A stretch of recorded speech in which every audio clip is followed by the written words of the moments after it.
प्रत्येक बातमीतील घटनेच्या वास्तविकतेची तुलना थेट पाहत रहा सांगली अपडेट। भोसे जिल्हा परिषद गटात अखेर भारतीय जनता पार्टीने विजय मिळवला असून या निकालामुळे या मतदारसंघातील राजकीय समीकरणांमध्ये लक्षणीय बदल झाला आहे।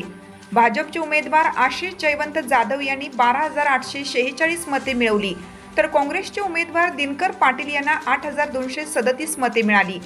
या निवडणुकीत आशिष जाधव यांनी 4,609 मतांच्या फरकाने विजय मिळवत काँग्रेसच्या अनेक वर्षाच्या सत्तेला धक्का दिला आहे।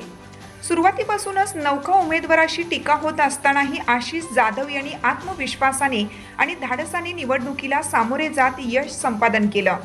दुसरीकडे दीर्घकाळाचा प्रशासकीय व राजकीय अनुभव असतानाही दिनकर पाटील यांना अटीतटीच्या लढतीत पराभव स्वीकारावा लागला।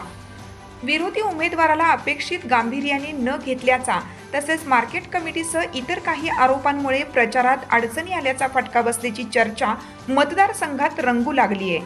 निकाल जाहीर होताच भाजप कार्यकर्त्यांनी मोठ्या उत्साहात जल्लोष साजरा केला असून हा निकाल ऐतिहासिक मानला जात आहे। आशिष जाधव यांच्या रूपाने या मतदारसंघाला एक नवा लोकप्रतिनिधी मिळाल्याची भावना व्यक्त होतीये। दरम्यान सोनी पंचायत समिती गणात भारतीय जनता पार्टीचे उमेदवार राजेंद्र महादेव माळी यांनी विजय मिळवलाय।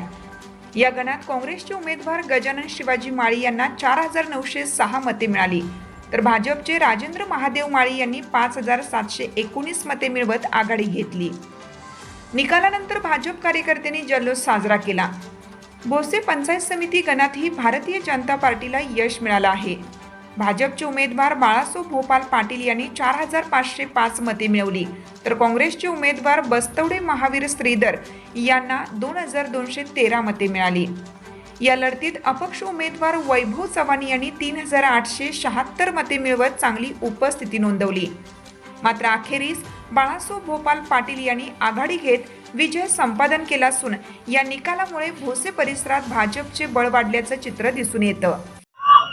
मी आशिष जयवंत जाधव भोसे जिल्हा परिषद गटातून सर्वसाधारण पुरुष या जागेवरती निवडणूक लढवली आणि आज या निवडणुकीमध्ये माझा मोठ्या मताधिक्याने विजय झालेला आहे।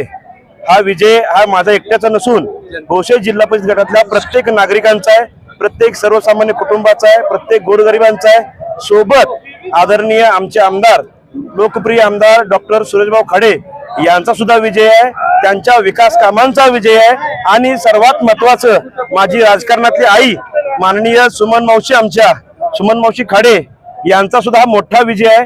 त्यांचं कष्ट या लेकराच्या पाठीमागे अतोनात होतं आणि आज त्या कष्टाचा विजय झालाय आणि भाऊनी जी काही विकास कामं केली त्या विकास कामाला आज लोकांनी ताकदीने निवडून दिलेला आहे।